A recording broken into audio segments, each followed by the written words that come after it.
Brian, what's up, man? What's up, Patrick? Just chilling. This week we are speaking with your former chiropractor. That's correct. Yes, Dr. Cory Wilson. Yeah. He's currently now living in Oahu in Hawaii. And this week's conversation was a lot of fun. Really a gentle and kind human being. We talked a little bit about self-confidence. We talked a little bit about his journey into the chiropractic field. We talked about some common occurrences or common sort of discomforts that people are experiencing in the world today. So talked a little bit about fear. Yeah. I thought the most important thing was the clarity in which he is such a patient-centered chiropractor. I would say as you're listening to this podcast, really tune in to how patient-centered he is and how much desire he has to help his patients, and seek out people in the medical field who want that for you. That will be finding someone like Cory who cares about your health will dramatically impact and change your life. And if you have that opportunity to find someone like that, you have hit the lotto. Take advantage of that. Yeah, that's a beautiful way to explain just the Dr. Cory Wilson in a nutshell. And it's more of when I would recommend too, just to piggyback what Patrick said, if you're looking for a specific kind of care, if you have a specific kind of ailment, always be willing to sort of think outside the box as well, because that specific ailment or discomfort may not be stemming from that initial diagnosis or that initial sort of feeling you have. So always be open-minded. I think that was a good lesson we learned too today. Heck yeah, man. So without further ado, let's get you guys to becoming legendary.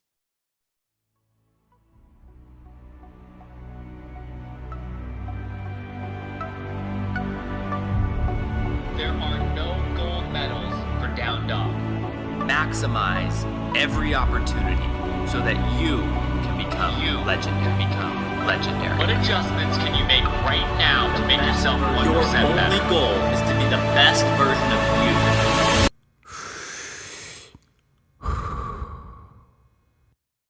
Cory, welcome to Becoming Legendary. How are you today? I'm doing well. Thanks for having me. Yeah, man, we're super, super excited to get to chat with you. Can you do everyone the favor of just giving a quick little intro into your world, who you are, and then we'll jump right into some questions. My name is Cory Wilson. I'm a chiropractor. I currently work at a company called Turning Point Chiropractic in Oahu, Hawaii. I've been a chiropractor since 2017, and I've been working in that field since about 2009. So it's been a great time so far. Hopefully a great time in the future too. Oh yeah. What Getting better as the years go on. Good. What attracted you to the chiropractic world? When I got out of high school, I was actually apprenticing to be an electrician. This is back in 2007.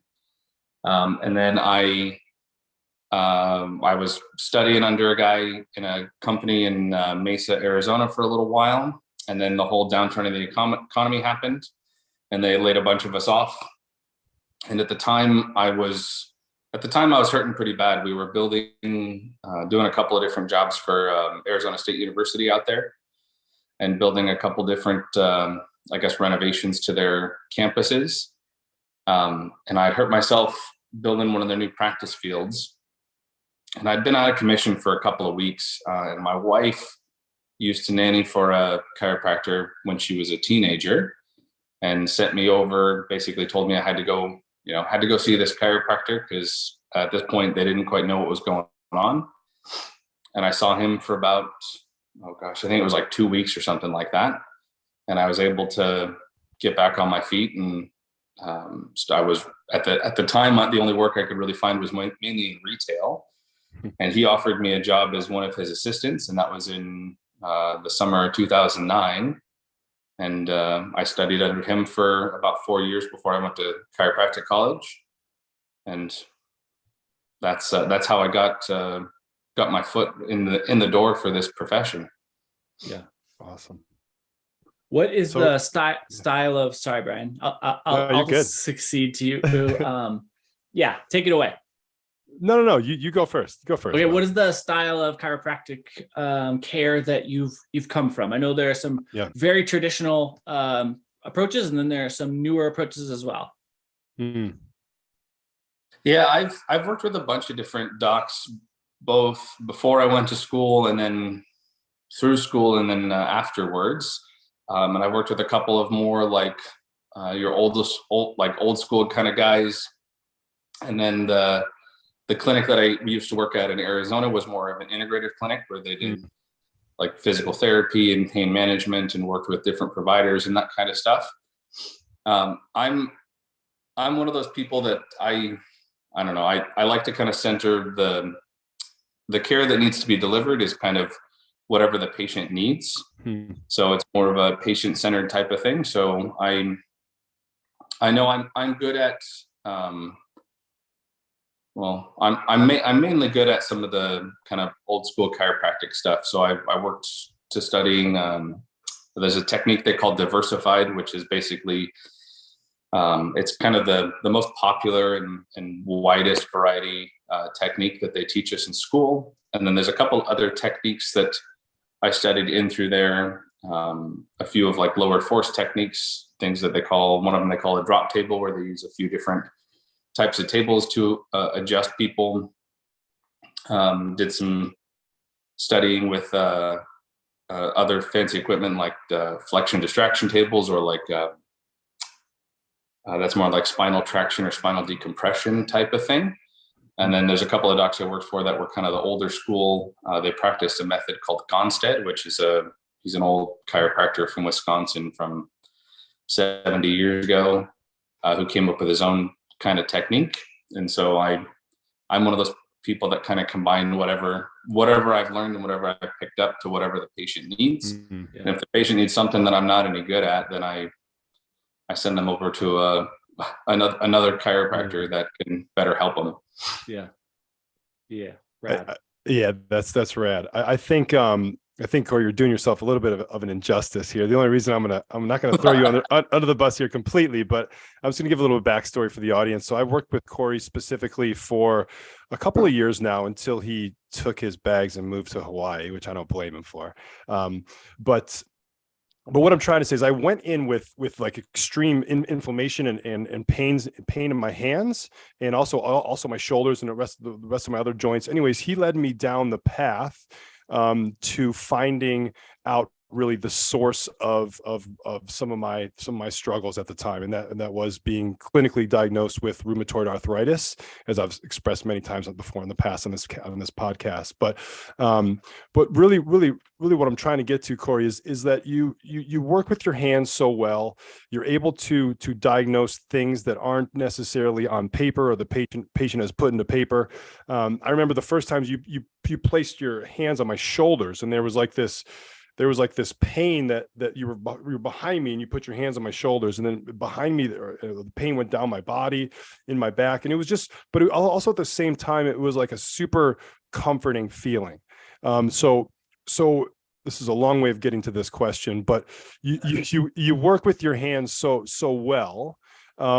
Where does that, and you come across the way that you deliver yourself is with such supreme confidence, and that was one of the things that I really resonated with you as your patient, is how confident you are in all of these tools and techniques that you've sort of mastered. So what is the source of your self-confidence when dealing with so many different people, when you get them on the adjustment table?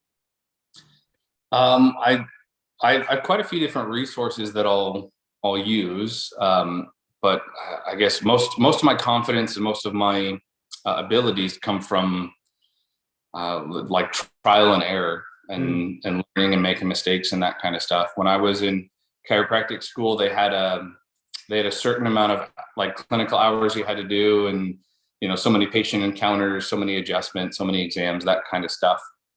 And I was always one of those students that I'd go well past that number that they required of us.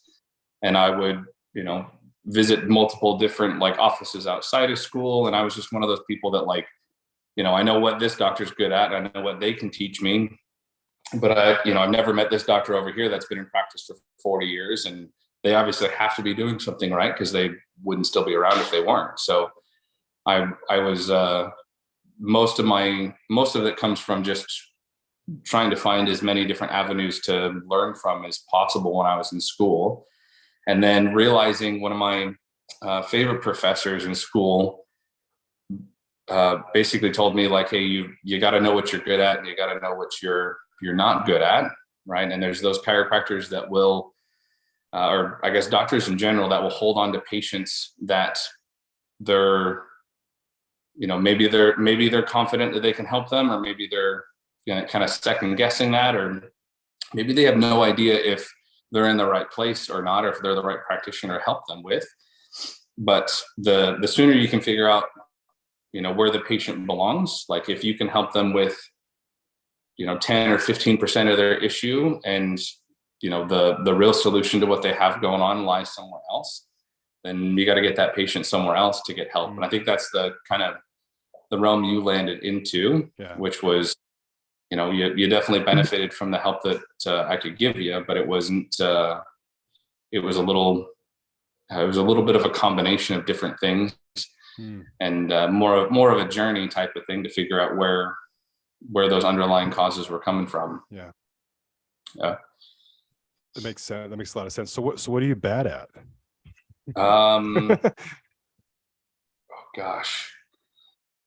I'm not really great at communicating very many things. Like there's like patient encounters and that kind of stuff. I think I've done so many of those throughout the years that like I'm much better with talking, like getting into clinic and talking with a complete stranger that I've never met.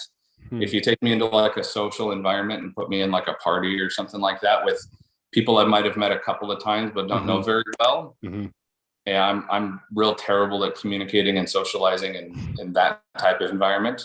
us three would be terrible at a party. Don't bring us then. I'm in the same boat as you, and same with Patrick. Yeah. Didn't mean to throw you under the bus too, Patrick. No, that's true. If I am in a room with people, I am trying to find the corner where I can hide. So I fully understand that experience. Let me ask this then, because I think this is both kind of patient experience-esque and really beneficial for the populace.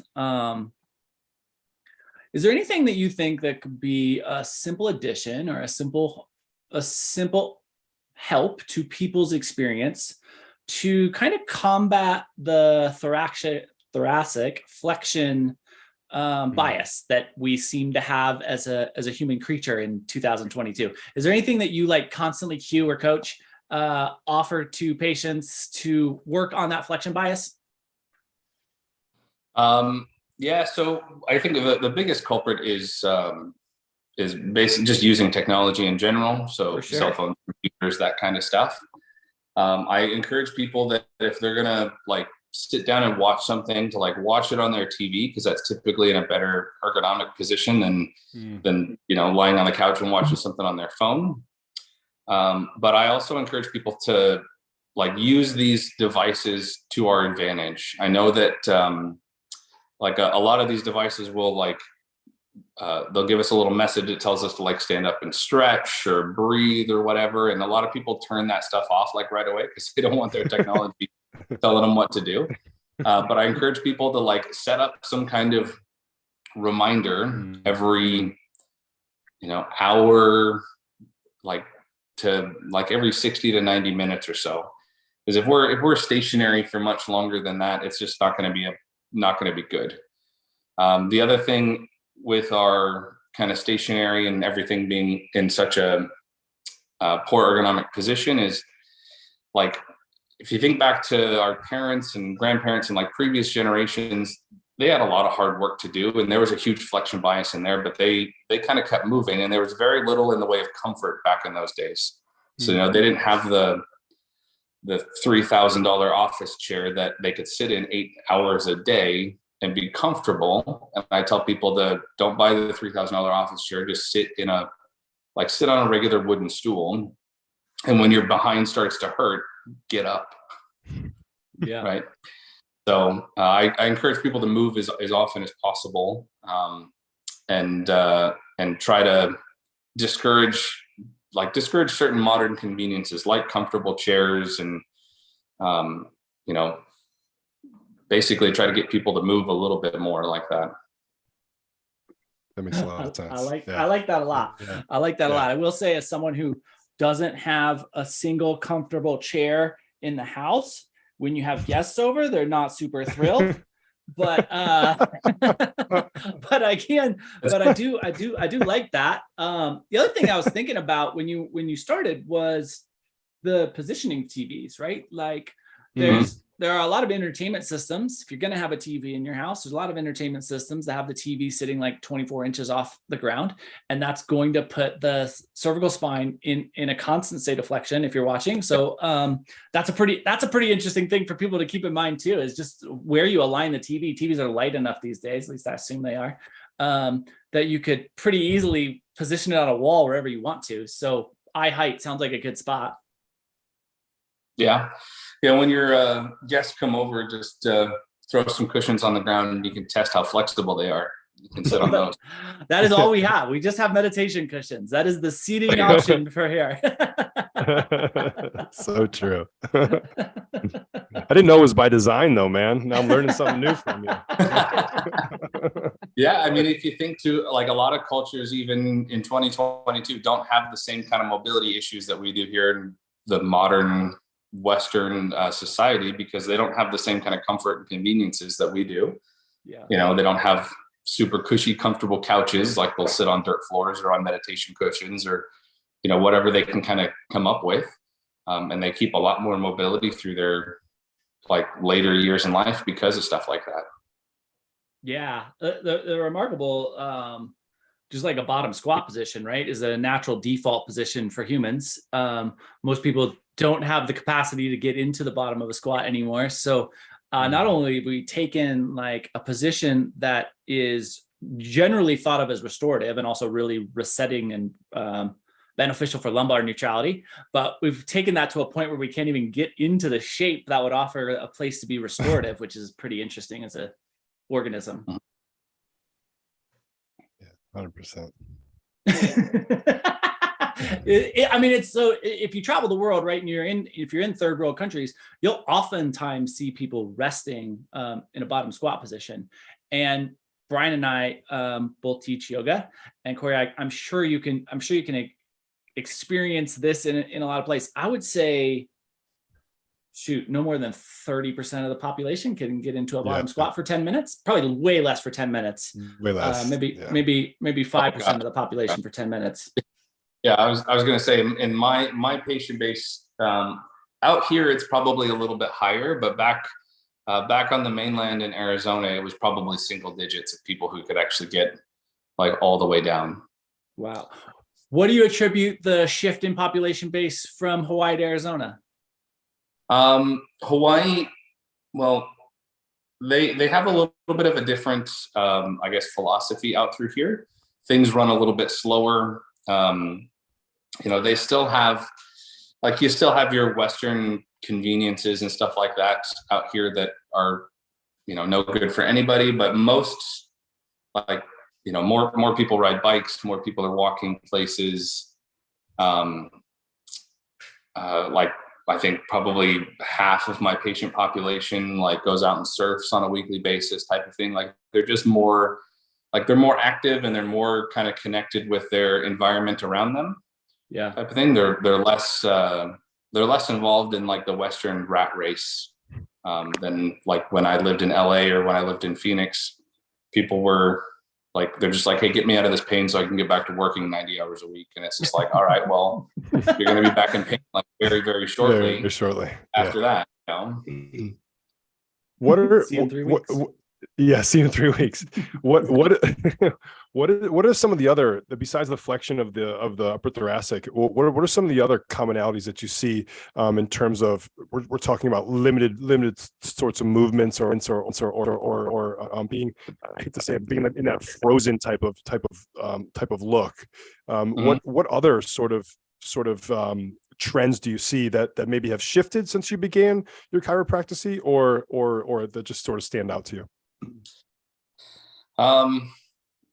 I think some of these trends have been going on for a little bit longer. I mean, I've only been a chiropractor for, 5 going on 6 years. So there's, these trends have been going on for far longer than I've been in here. I think, especially through the pandemic, there was a lot of people working from home, a lot of mobility issues, and people just being kind of more sedentary. Like if they were used to, getting up and getting ready and commuting to work and walking to the office, and like they'd maybe get, 5,000 steps in a day, just kind of naturally going to and from their job. When they started working from home, especially if they never left their house, they would get like not even 1,000 steps a day type of thing. So that was one of those things that was really difficult at the beginning, and, letting people know that they needed to like actually go out and walk around the neighborhood and do that kind of stuff. But I think the biggest thing that I've noticed that it wasn't something that was like super obvious to me, like not something that they really, they didn't emphasize in school very well, or maybe I didn't really think of before this, is a lot of people have very strong low back and hip muscles, and very like weak feet and hand muscles. Interesting. And obviously it's like different for different populations type of thing. If you have somebody who's working with their hands a lot more, they're going to have stronger hands. But most of your like typical office workers and people that have your kind of typical Western jobs have like extremely weak feet. And that leads to a lot of like compensation within the lower back and a lot of lower back and hip tightness. And that's what they typically show up in my office with. And they're complaining more about like low back and hip issues.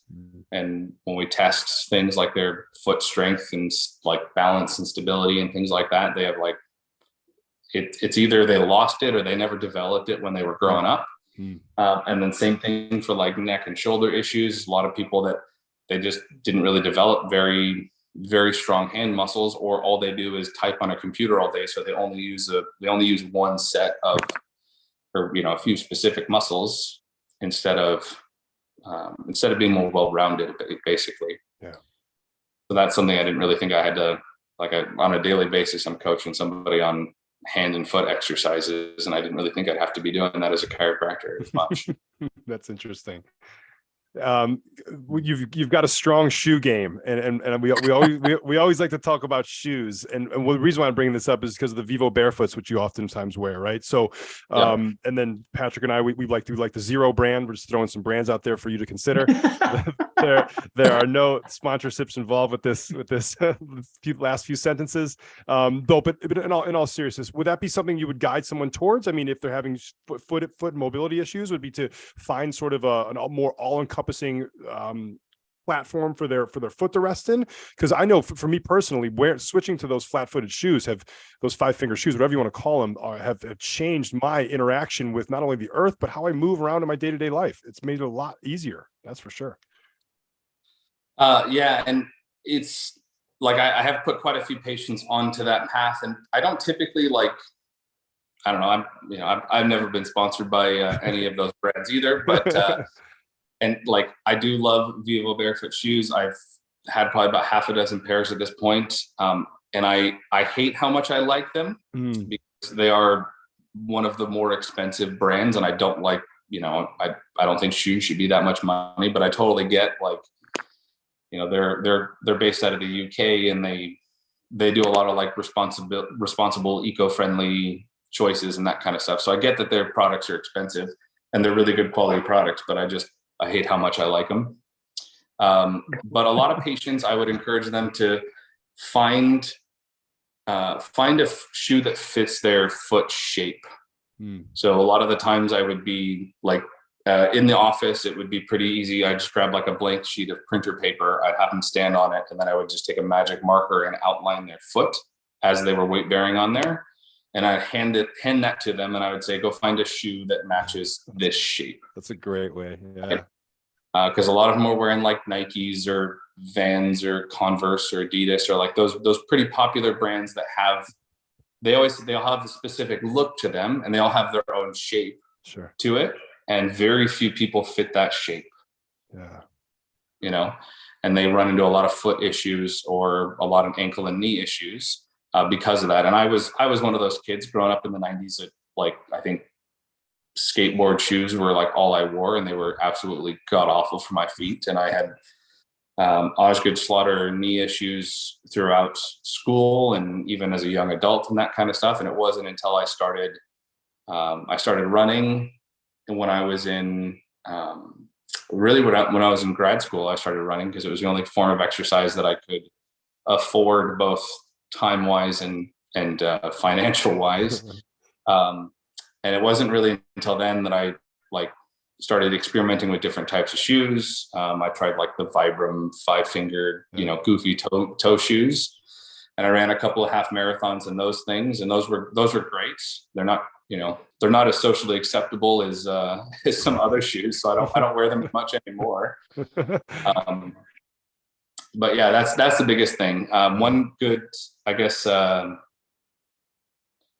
One good analogy I would talk to people, and it's funny because people out here, I can't use this analogy out here because it doesn't get cold enough. But if you ever grew up someplace where it snows, do you know the difference between gloves and mittens? For sure. And so, and a lot of people, like a lot of people on the mainland, they definitely did. But our modern day shoes are more like mittens, where like it's just one. It's one big old shape that squeezes all of our toes into there, and it's good for protecting them, and that's what mittens are. Like, they'll protect you from the cold, but it's really hard to do anything when you're wearing mittens. That's a great and so, if you put a glove on where you have more individual use of your fingers, even when you go out into the cold weather, you can actually get some stuff done, right? And so that's the analogy I would use with a lot of patients to kind of get them to understand what they were looking for in a shoe. That's a great analogy, man. Yeah, that's going to help out a lot of people for sure. Mittens versus gloves. Get it together, people.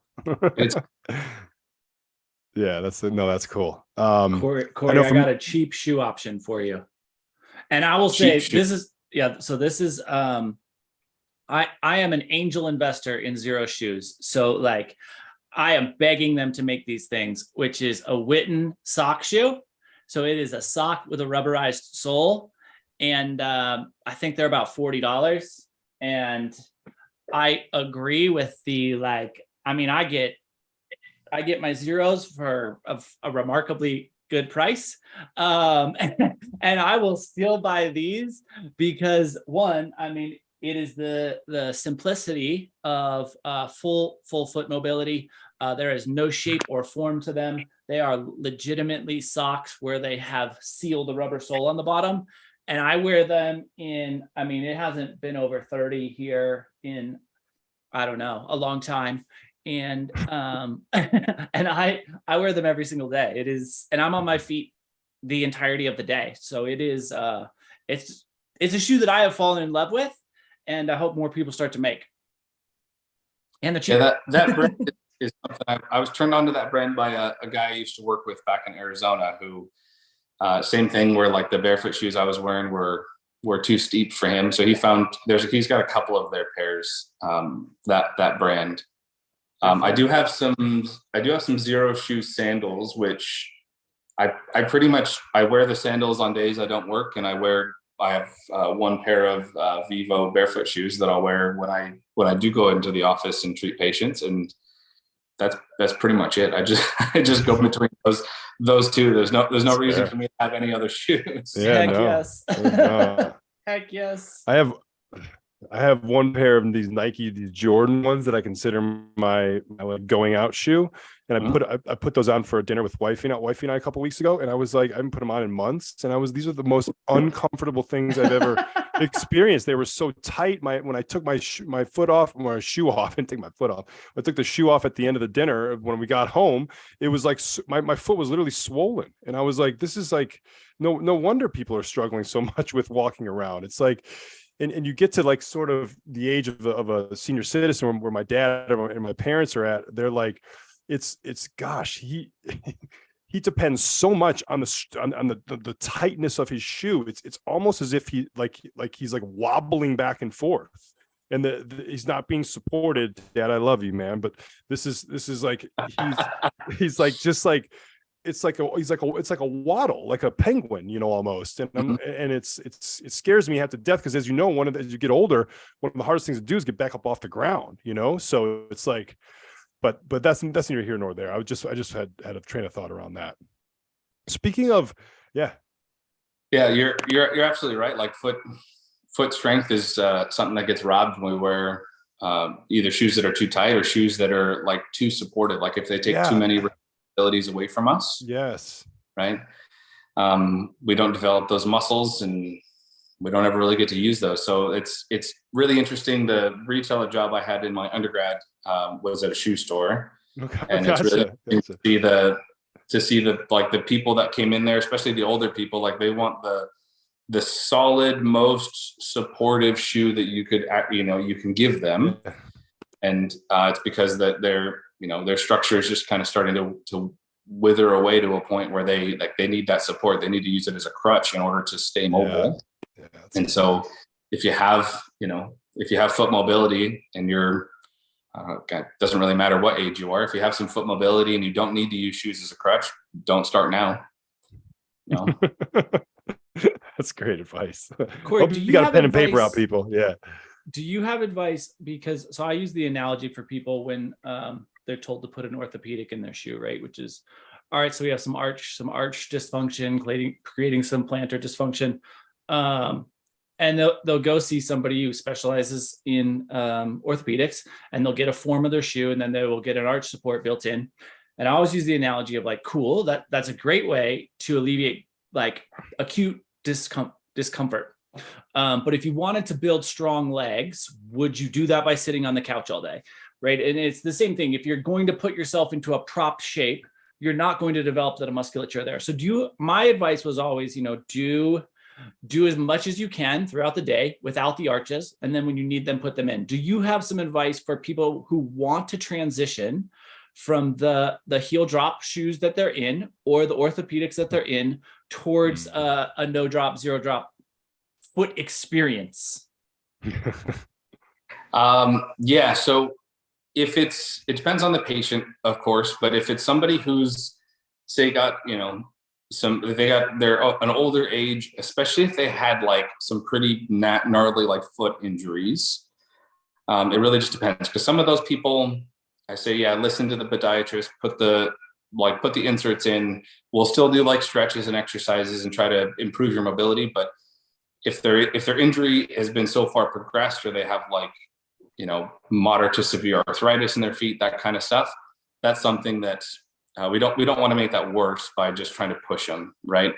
But if there's somebody like, if they're on the bottom end of 40, if they don't have any foot issues, besides just having like weak feet, or their feet just like ache, or even if they have something like plantar fasciitis or something that's pretty common like that, I always tell them to find a shoe that has less support and less cushion, and start just doing like mild to moderate exercise in that shoe. Don't wear it all day long, but like when you go to work, still wear your regular shoes. But when you go out for like your evening walks, or when you go to the gym, like just start exercising in a shoe that has less support in it, and use those muscles in your feet. And you'll notice like your feet will be sore after your exercises. And then I would say probably a couple months down the road, you can start using those shoes more on a daily basis.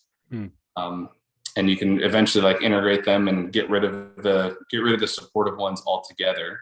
And in through there's probably going to have to be, depending on their foot issue, some corrective exercises and stuff like that.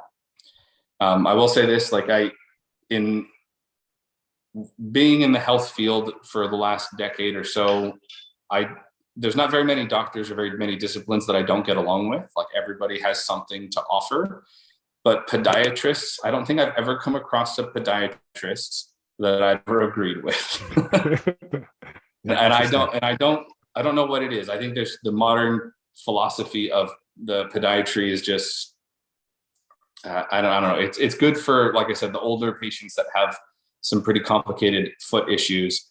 But like I've had patients show up in my office that have had, ankle issues since they were a teenager. They're in their mid-20s, and like all they want to do is put them in this splint, essentially, that they call an orthotic, and ship them out the door. And it's like, okay, well, that's great for getting rid of their pain in the short term, but this patient's in their mid-20s, like they still have 50 plus years to be on their feet. Like, what are you going to do for the rest of that time? You're not just going to wear orthotics for 50 years. Like that's not really that sustainable. So I think a lot of people maybe don't realize that disciplines like chiropractic can help with foot issues. And most chiropractors nowadays will work on like lower extremity stuff. And I would encourage patients to, if they're having an issue, especially like plantar fasciitis or old like recurrent ankle sprains and that kind of stuff, to go find a chiropractor and work with them and get their foot strength up to par, because it's no fun living with foot issues. That's for sure. Yeah, the ultimate upstream problem, or it can be the ultimate upstream problem, if you have foot troubles, everything else is going to start to mold around that dysfunction and become dysfunctional itself. It's a pretty root problem if you develop one and don't take care of it. So pretty good to know there are chiropractic options probably within 15 minutes of you, wherever you are. So reach out. So here's a question. I want to switch gears for a second, not. Yeah. So follow my train of thought. I invite you to follow my train of thought. So we've been talking a lot about dysfunction, right? Dysfunction in the feet, dysfunction in the upper thoracic with the rounding, the flexion. And a lot of things that you see constantly showing up. I'd like you to take us through maybe a case. Obviously, leave the name anonymous, but someone you worked with in the past, who you saw maybe a 180-degree turnaround, or could I even call it a miracle? Something along the lines where you see someone make that transformation that has really stood out to you. Oh gosh, there's been a couple of cases. I guess one of the ones, especially for like foot issues and foot dysfunctions specifically, was she was or I guess she is a sibling of one of the employees that I used to work with back in Arizona. And she was in her mid-20s, and for probably close to 10 years or so, she had issues with her feet, and to the point where like she wore things like Crocs because they were loose fitting, they were soft and squishy. She's seen a bunch of different podiatrists. She had a couple, or I think she had like one, or I know she at least had one minor surgery on her foot, and things that kind of helped a little bit, but didn't quite solve things. She was going to school to be a nurse, and so she was pretty entrenched in that kind of Western medicine, like, if you have foot problems, you go see a podiatrist. If you have back problems, you go see an orthopedist, that kind of thing. And her sister convinced her to come in and see me. And we worked a lot with her foot, getting everything to be like strong and stable to the point where like she can now be a nurse and work all day long without having like debilitating foot pain. And they wanted her to go in and do another surgery on that, which was a little crazy in my opinion. Like the first surgery didn't quite work, and the physical therapy that they had her doing didn't quite cut it either. And so that was a pretty good success case, especially for somebody that young to have issues for that long. Drives me crazy. And that's something that I'm seeing more and more in like the 21 to 26-year-old range of people that have had, they've been hurting for like a decade, and either doctors don't take them seriously because they're, when they're a teenager, because they're just young and it's like, all right, whatever, you'll be fine. Or their parents don't take them seriously, or I don't know what it is, but like they get to a point where eventually they came into my office to where it's like, all right, like 25-year-olds don't want to go to the doctor. Right. So if they came into my office, they obviously are dealing with something. And the phrase that started to like break my heart a little bit is, you get these young people that would come in, and like I would diagnose them with something, we'd start working on them, and they like a common phrase that they would say, they're like, okay, so I'm not just crazy, like there is something going on. And I'm like, well, yeah, of course you're not just crazy. Like, like, I don't like if that's something you told yourself, or is that something somebody else has told you? Is that like, Right. Like, hey, you're fine. You're young, you're healthy. There's nothing on your blood work. There's nothing on your MRI. Like, Western medicine has no solution for you. So it must be psychosomatic. It must be all up here type of thing. And like, to me, that's just pure insanity. Like, it breaks my heart a little bit to hear it when people say that, of like, oh, there actually is something going on. And I'm like, yeah, that's why your body's giving you pain. Like, because there's something going on. Like, you're believing these outside sources over what your body's telling you. And to me, that's just insanity. Yeah. I would agree. Yeah, Trust, yeah, for sure. An experience too very deeply. So I definitely 100% appreciate that acknowledgement, because it is really hard when you look healthy to be in a doctor's office and have them not take you. And I will tell you, in my experience, it was definitely just looked healthy, so doctors didn't take the experience seriously. If you couldn't find it in 2 blood work tests, it's a psychosomatic problem. Good luck. Find an answer elsewhere. Yeah, it blows my mind. Yeah, and I think I've seen it, unfortunately, more with young women than I have with young men. And I don't know why. Like, I think it's just something that's, like I said, it's heartbreaking, and it's a little, it's just very difficult when our society only looks at like empirical values to determine health, rather than kind of listening to the patient and what's going on with them. Yeah, we need more people out there like you, man, doing the work. That's true. That's for darn sure.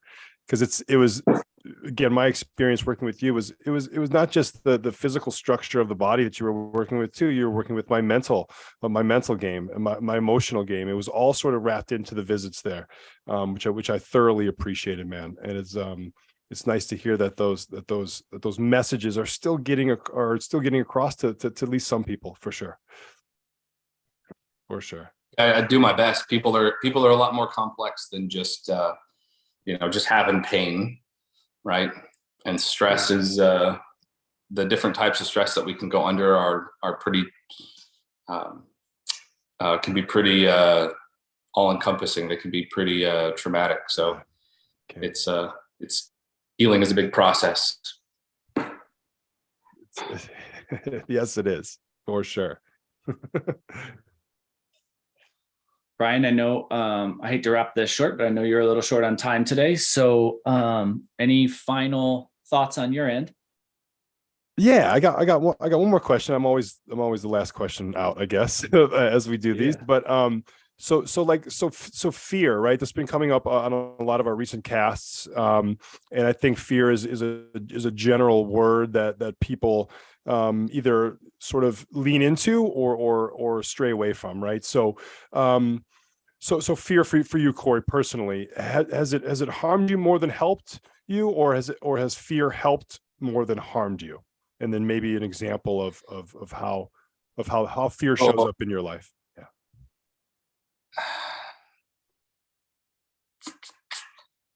I don't know. Like, fear can definitely be a useful motivator when in certain avenues of my life. It can definitely be.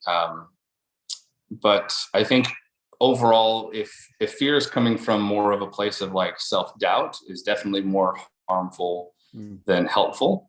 And I think our society is very, very, I guess the messages that are sent out are very, very quick to use that kind of angle of fear to try to motivate people to do something, or, you know, go somewhere or buy something or whatever it may be, type of thing. And I never want people, like, I would never encourage people to make decisions solely based off of like being afraid of whatever the outcome's going to be, you know, whether that's like you're deciding what profession you want to go into your life, type of thing, and you're afraid of what that might look like don't make that decision just based off of fear. Or if you're going into a doctor and the doctor is trying to, like, the doctor's only telling you like all the bad things, and they're trying to scare you into whatever treatment they want you to do, like, that's also not a good reason to make those decisions. Right. So that's something that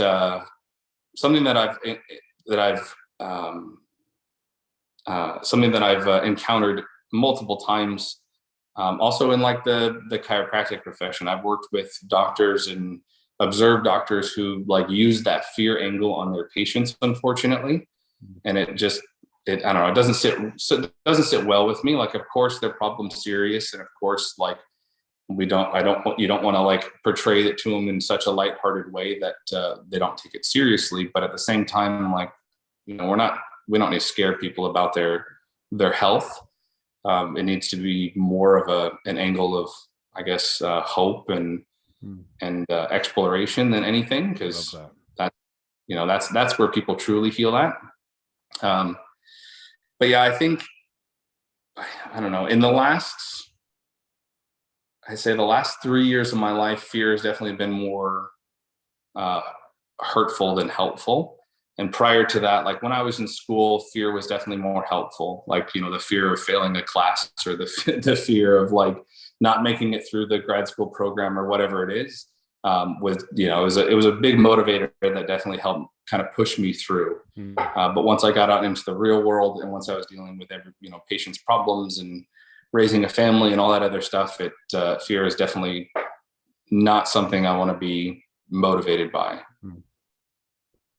It's a great answer. And I just wanted to reflect healing is a journey of hope and exploration. That's rad, man. That really resonates with me.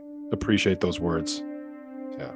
Yeah, appreciate you sharing all of this, Cory. This has been a really pleasant and insightful conversation, which is rad. Yeah. So thank you. Yeah. Thanks for having me. Appreciate you, man. Yeah, for sure. Next time I'm on the Big Island, I'm getting adjusted by you, my friend. That's for sure. Yeah, go for it. Look me up. I'm not on the Big Island. I'm on Oahu. That's right, Oahu. My bad. Yeah. Cool. Yeah, look me up.